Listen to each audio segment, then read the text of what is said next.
ይና ወይስም ለከጨርሽዋለሁ ባህር ላይ ነው መርከብ ላይ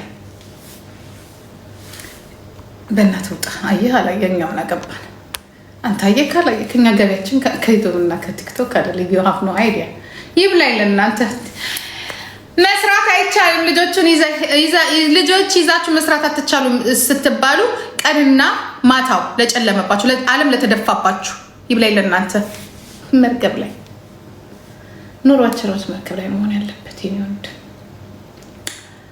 ይሄ ነው ኦኬ አትንጀፋጀፍብኝ ካልሆነ ዝም ብለህ ትኖራለህ leave me alone leave me alone ዘገር ልብስ እየገዛ መታገባት ሴት ካለች እዛ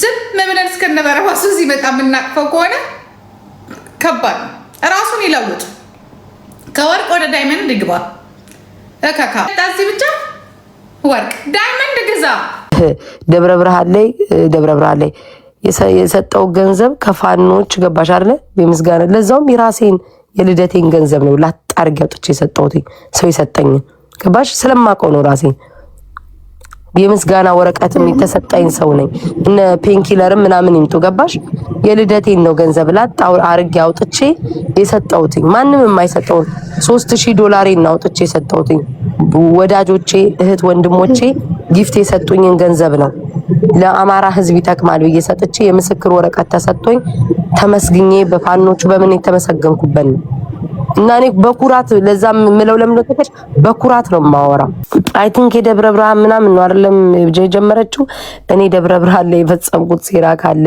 እኔ ደብረ ብርሃን ላይ ያጠፋሁት ነገር ካለ እኔ ደብረ ብርሃን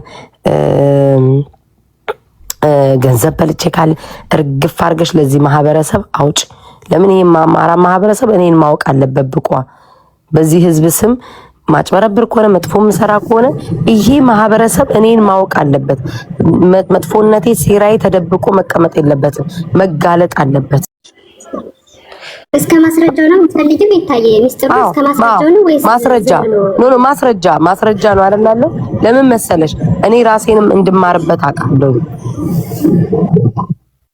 ገብቶሻል አይደለ በቃ እኔ ለአማራ ህዝብ መቼስ ደብረ ብርሃን ብላ ነው የጀመረችው አይደለ ደብረ ብርሃን ላይ የሰራውት ሴራ ካለ ማውጣት ነው ገባሻል ይሄ ተብሎ ርግፍ ተደርጎ ውጥት መደረግ አለበት ለምን ልጅቷ ስለምን ተሳቀቃለች አንቺ ውሸታም እውነት ይያለሽ ምናምን አይደለ የተባለ ያለው እውነት ይያለሽ ምናምን ፈርተሽ ነው ምናምን ለምን ትፈራለች እኔ እግዚአብሔር ስሟን ጠርቼ እኮ ነው በአደባባይ ነፍጠኛ አባቴ ይሙት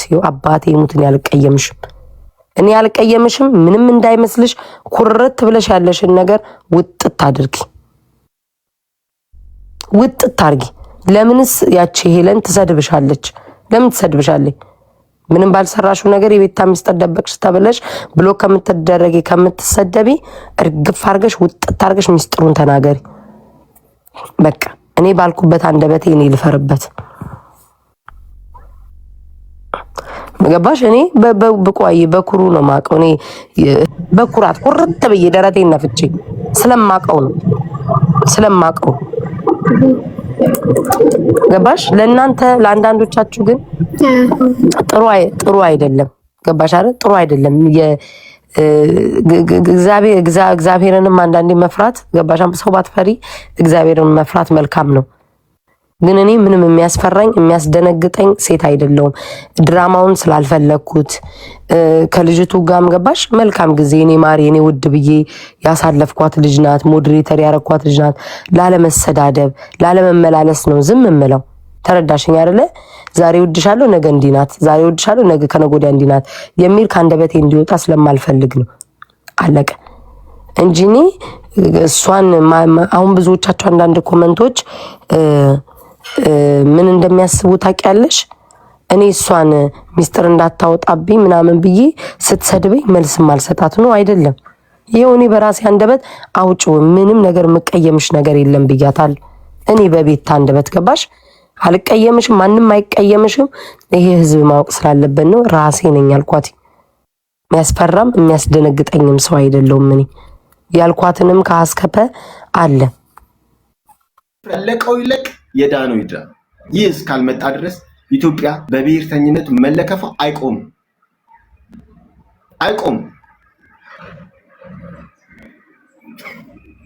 እሺ አሁን አንተ 32 መላእክቶች አሉ።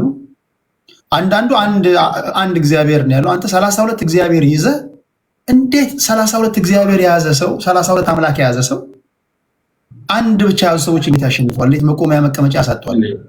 የአንተ አምላክ ምንድነው ሰርቶት የአንተ አምላክ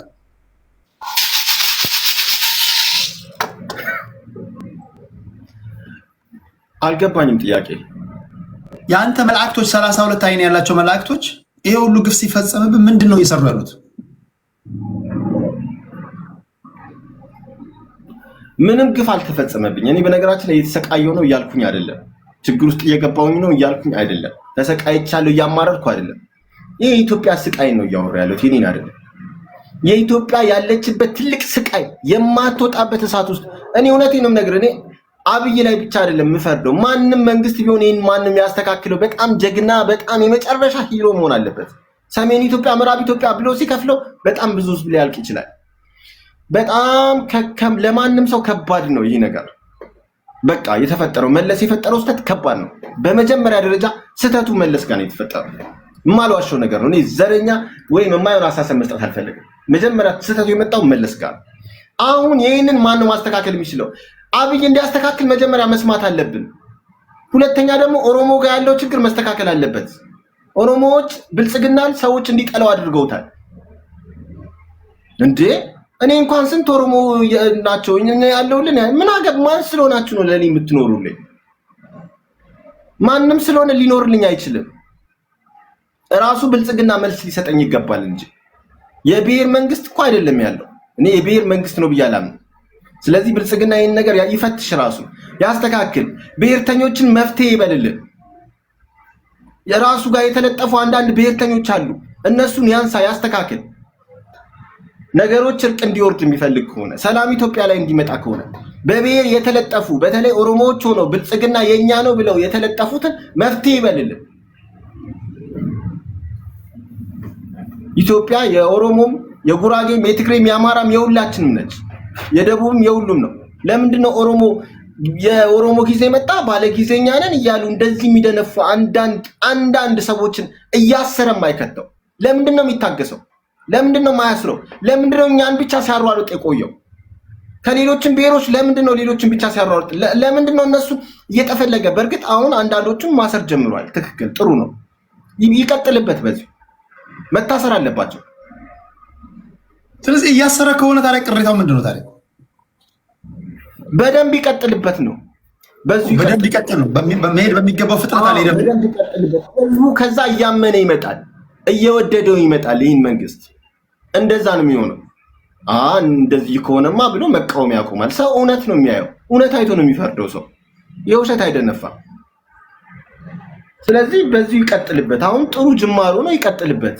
በጣም የጠገቡ አንዳንድ ኦሮሞዎችን እያሰረ ይገላግለን። ከዛ ሰላም ይመጣል። እንዴ እኔ ያለው ልኩ ሲሉኝ ገርመውኛል። እኔ አሁን አንዳንድ ቦታ ላይ በጣም ነው ያዘንኩት። እውነት እንዴ ምን ስለሆናችሁ ነው ብዬ ነው እያንዳንዱን መልሰን ማልሰጧቸው። ቆይ ግን እሺ አሁን አንድ ብርቱ አገሬ የሚሄደው ኦሮሞ ጋር አይደለም፣ አገሬ ነው የሚሄደው። አገሬ ደግሞ 80 ምናምን ቢል ያለችባት አገር ነው እንጂ መሄድ የምፈልገው ኦሮሞ ጋር አይደለም። አገሬ ኢትዮጵያ ጋር ነው መሄድ የምፈልገው። ቆይ አንዴ ስማኝ። አሁን አንድ ብርቱ ጥያቄ ልጠይቅህ። አሁን አንተ በደርግ ጊዜ ነበርክ? አዎ ያው ትንሽ አስታውሳለሁ። እሺ እኔ ኢህአዴግ ጊዜ ነው የተወለድኩት። እሺ አሁን በኢህአዴግ ጊዜ አብዛኛው ሰው ስንሰማ የምናውቀው የአንድ ብሔር የበላይነት ነበር እያሉ ሰዎች ያሙ ነበር። አሁን በማን ጊዜ? በኢህአዴግ ዘመን ማለት ነው። አሁንም ደግሞ አንዳንድ ሰዎች የአንድ ብሔር የበላይነት አለ ይላሉ። ስለ ህሊና እስኪ ብለህ ፍረድ። ስለ ህሊና ማለት ነው የኢህአዴግን ጊዜ አሁን ካለው ጊዜ ስታነጻጽረው ባለ ጊዜ ነኝ የሚለው የትኛው ነው ጎልቶ የሚታየል? አንተ ለህሊና ለ32ቱ አማልክቶች ብለህ ፍረድ። አይደለም ኢህአዴግ ችግር ፈጥሮ ተክሎ ነው ሄደው። ተክሎ ኦሮሞ፣ አማራ፣ ትግሬ ብሎ የዘራው ይሄን ችግር ኢህአዴግ ነው። አንደኛ ወደብ አሳጣን፣ ሁለተኛ ችግር ተክሎ ይሄ ችግር ብሶ አሁን እንዲብስን የሆነው እዛ ጋር የተተከለው ችግር ነው። ስለዚህ የችግሮቹ መነሻው ኢህአዴግ ስለሆነ ዋናው ብልጽግና ሳይሆን ኢህአዴግ ነው። ዋናው ግንዱ የችግሩ ዋናው ኢህአዴግ ነው። ምክንያቱም ተከለዋ ኦሮሞ መጀመሪያ ሰሜን ኢትዮጵያ፣ ምዕራብ ኢትዮጵያ፣ ምስራቅ ኢትዮጵያ የነበረውን ኦሮሚያ መንግስት፣ አማራ መንግስት አረጋቸው።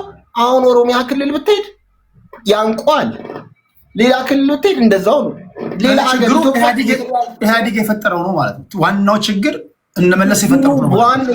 አዎ ኢህአዴግ ግን ብልጽግና መጥቶ ይህን ማስተካከል አልቻለም። ከአቅሙ በላይ ሆኗል ይመስለኛል። በአንድ ጊዜ ማድረግ ይችላል። አንደኛ ጦርነቶች አንዴ ስማኝ። አሁን ባለፈው 27 ዓመታት የተተከለ ከሆነ በ27 ዓመት ሙሉ የሰለጠነው በዚህ መንገድ ከሆነ አሁን አብይ አህመድ በአንድ ጀንበር 27 ዓመት የተዘራን ነገር በአንድ ጀንበር ነቅሎ ሊያወጣ ይችላል ብለህ ታስባለህ? ይኸውልህ አብይ አህመድ አሁን ይሄን እንዲያስተካክል እኛ ከሱ ጋር መሆን አለብን። ከሱ ጋር እንድንሆን ደግሞ እሱም የኦሮሞ መንግስት ምናምን የሚሉትን ማንሳት አለበት። አሁን ኦሮሞዎች በጣም የኛ መንግስት መጣ ብለው የሚተማመኑበትን ነገር ያንን አስተሳሰብ ማንሳት አለበት። ሌሎቹ አማራው፣ ትግሬውም ወደሱ እንዲመጣ አንዳንድ ሰዎች ለምሳሌ በስሪሳው መጠየቅ የጀመርኩት አንዳንድ የምታወራቸው ቁልፍ ነገሮች ስለሆኑ ነው። ምንም እንኳን እንትን ብትሆንም የምትናገረው ነገር በጣም እንትን ነው። ለምሳሌ አሁን አንዳንድ ሰዎች አሁን ያለው መንግስት እኮ ለአማራ ብሔርተኝነትም አራራም፣ ለትግራይ ብሔርተኝነትም አራራም፣ ለኦሮሞ ብሔርተኝነት አይራራም፣ ሲዳማ ነኝ ወላይታ ነኝ ምናምን ብትል አይራራም፣ ሁሉንም እንትን እያለ ነው ይላል። ገባህ አይደል? ከዚህ አንጻር ስታየው አሁን ስልጣን ላይ ያለው መንግስት ለአንድ ብሔር ያደላ ነው ብለህ መናገር ትችላለህ ወይስ በአንጻራዊነት ካለፉት የተሻለ ነው ብለህ የምታስበው? እስኪ እኔ አብይ ከአቅሙ በላይ ሆኖ ነው። ለኦሮሞ አዳልቶ አይደለም። ለምን መሰለህ? ሚስቱ አማራ ነች፣ እናቱ አማራ ነች፣ ልጆቹ አማራ። እሱ በፍጹም ዘረኛ አይደለም። ግን የአማራ ጦርነት መጣበት፣ የትግሬ ጦርነት ማንን ይመን ያለው ኦፕሽን ትግሬ ኦሮሞ ብቻ ነው እና ሌሎች። ስለዚህ ከኦሮሞ ከተጣላ በስልጣን መቀጠል አይችልም። ለዛ ነው ዝም ያላቸው። አይስዌርቱ ጋር ጦርነቱ ቢቆም ይህንን ባህሪ እሱ ላይ አታየው። ስለዚህ ኦሮሞዎች ተጠቀሙብን እኛ ላይ። በዚህ አጋጣሚ አውቆ ዝም አላቸው እሱ። ለምንድን ነው ዝም ያላቸው እሱ? ምክንያቱም አውቆ ዝም ያላቸው አብይ እድል ስለሌለው ነው። እስቲ የአማራ ጦርነት ቢቆም ኦሮሞዎችን ይገጽሳቸው ነበር። በቃ ስለዚህ ከትግሬ ተጣልቷል፣ ከአማራ ተጣልቷል። ያለው ኦፕሽን ኦሮሞ ሲጠግብ ዝም ብሎ ማየት ነው። እድል የለውም። እስቲ የአማራን ጦርነት ፋኖ ከምትሉ አስቁሙና አብይን ታዩታላችሁ። የድሮ ባህሪው ይመጣል። 100% አረጋግጥላችኋለሁ። ከእንደገና ደግሞ ትግሬዎችም እንደዚሁ ተዉ። ደብረጽዮንም መከተል አቁሙና እስቲ በጋራ አብይን እንከተለው። እውነቴን ነው። የሚገርም ሰው ነው የሚመጣው። የአብይን እውነተኛ ባህሪ ይወጣል። አሁን በቃ ስለፈራ በኦሮሞዎች ተደብቋል። ስለፈራ ነው ዝም ያላቸው እሱ።